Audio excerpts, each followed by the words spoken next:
नमस्कार, news 18 India देख रहे हैं आप और मैं हूं आपके साथ शिवानी पांडे। महायुद्ध से जुड़ी बड़ी खबर आ रही है। जंग के बीच यूक्रेन ने बड़ा दावा कर दिया है। यूक्रेन की सेना के मुताबिक रविवार को महायुद्ध में यूक्रेन की सेना ने अलग अलग जगहों पर रूस के 580 सैनिकों को ढेर कर दिया और रूस के सैन्य हथियारों को भी बड़े पैमाने पर नुकसान पहुंचाने का दावा किया। दावे के मुताबिक यूक्रेनी सेना ने रूसी सेना के 3 टैंक, 11 लड़ाकू बख्तरबंद वाहन, 21 artillery system, 2 air defence system, 24 operational tactical drone, 3 cruise missile, 16 automotive उपकरण समेत हथियारों के गोदाम को तबाह कर दिया। जंग जारी है और रूस और यूक्रेन की ओर से एक दूसरे को नुकसान पहुंचाने के दावे किए जा रहे हैं।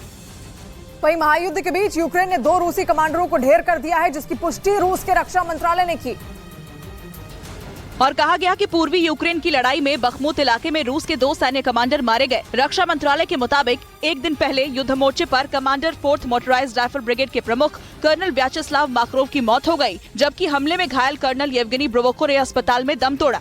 वहीं रक्षा मंत्रालय ने इसे मॉस्को के लिए बहुत बड़ा नुकसान करार दिया। हालांकि ये भी दावा किया गया कि इस इलाके पर रूसी सेना और वैगनर ग्रुप का कब्जा अभी भी बरकरार है, जिस पर फिर से कब्जा करने में यूक्रेन असमर्थ दिख रहा है।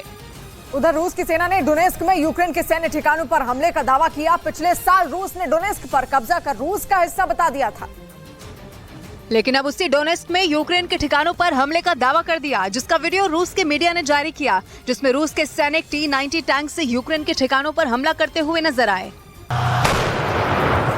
दावा किया गया कि इन हमलों के बाद यूक्रेन के सैनिक पीछे हटने को मजबूर हो गए। रूस ने इन हमलों में यूक्रेन को डोनेस्क में बड़े नुकसान की बात कही। और जंग के बीच यूक्रेन के राष्ट्रपति वोलोदिमीर ज़ेलेंस्की ने फ्रांस का दौरा किया है। उन्होंने फ्रांस के राष्ट्रपति इमानुएल मैक्रों से मुलाकात की। दावा है कि यूरोप दौरे से लौटने के बाद ज़ेलेंस्की रूस पर बड़ा हमला कर सकते हैं, क्योंकि जंग में अमेरिका और यूरोप से मिल रही मदद की वजह से ही यूक्रेन युद्ध में अब तक डटा हुआ है। और माना जा रहा है कि फ्रांस दौरे से भी यूक्रेन को बड़ी सैन्य मदद मिल सकती है, क्योंकि इससे पहले ज़ेलेंस्की ने जर्मनी का दौरा किया, जिसमें यूक्रेन को $3 बिलियन यानी कि 24,000 करोड़ से ज्यादा की मदद का ऐलान किया गया, जो युद्ध के बीच यूक्रेन को किसी भी देश से मिलने वाली सबसे बड़ी मदद है। मतलब ज़ेलेंस्की के यूरोप दौरे से लौटने के बाद जंग और भड़क सकती है। इस बीच रूस और यूक्रेन के बीच चल रही जंग से जुड़ी ब्रेकिंग न्यूज आ रही है। रूस की सेना के ठिकानों का पता बताने के लिए वैगनर प्रमुख ने यूक्रेन को ऑफर दिया था। ये दावा अमेरिका के मीडिया ने किया है। तो देखिए किस तरीके से लगातार हर रणनीति अपनाई जा रही है। और बताया गया कि येवगेनी प्रिगोजिन ने यूक्रेन को बखमुत में रूस की सेना का ठिकाना बताने का ऑफर दिया था, जिसे यूक्रेन ने ठुकरा दिया।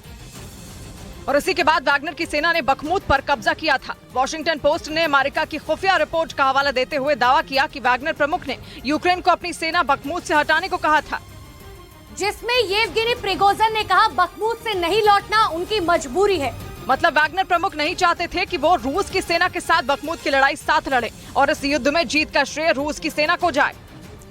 वैसे ये पहली बार नहीं है जब रूस की सेना और वैगनर लड़ाकू ने के बीच की अनबन खुलकर सबके सामने आ गई, क्योंकि ऐसा ही एक और दावा वैगनर प्रमुख को लेकर पहले आ चुका है, जब येवगेनी ने बखमुत में युद्ध लड़ने से मना कर दिया था और जंग में हथियारों की कमी का हवाला दिया था।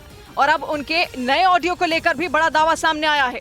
इसके बदले उन्हें रूस की सेना का ठिकाना बताने का ऑफर दिया था, क्योंकि बखमुत से येवगेनी प्रिगोजिन की प्राइवेट आर्मी लौटती तो उन्हें हारा हुआ माना जाता। उधर रूस के रक्षा मंत्रालय ने हमले का नया वीडियो जारी कर दिया और दावा किया कि यूक्रेन ने पिछले 24 घंटे में उनकी सेना पर कई बार हमले किए और सारे हमले पूर्वी शहर बखमुत में किए गए। लेकिन यूक्रेन के हमलों का रूसी सैनिकों ने मुंहतोड़ जवाब दिया और उनकी हर कोशिश को नाकाम कर दिया। रूस का दावा है कि पिछले 24 घंटों में बखमुत शहर के उत्तर और दक्षिण इलाकों में कई बार हमले किए गए, जिसके बाद रूसी सेना के टैंकों ने भी गोले बरसाए और यूक्रेन के हमलों का जवाब दिया। इन इलाकों में रूस का कब्जा है, जिन्हें यूक्रेन वापस पाने की कोशिश कर रहा है और रूस की मीडिया रिपोर्ट के मुताबिक उसकी सेना उत्तरी बखमुत में पीछे हटी थी।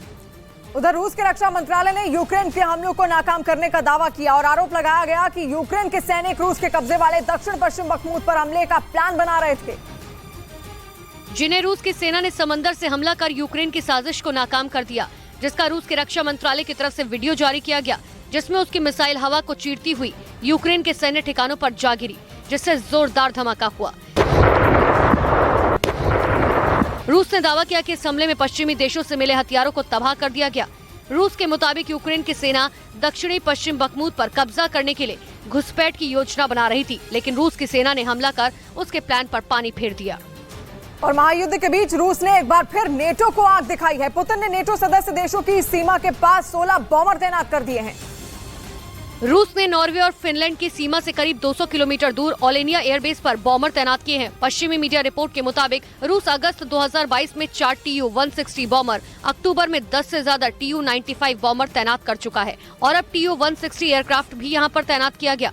ओलेनिया एयरबेस का 3500 मीटर का रनवे सामान्य रूप से पुराने Tu-22M सुपरसोनिक बॉम्बर और रूसी AN-12 ट्रांसपोर्ट एयरक्राफ्ट की लैंडिंग की सुविधा देता है।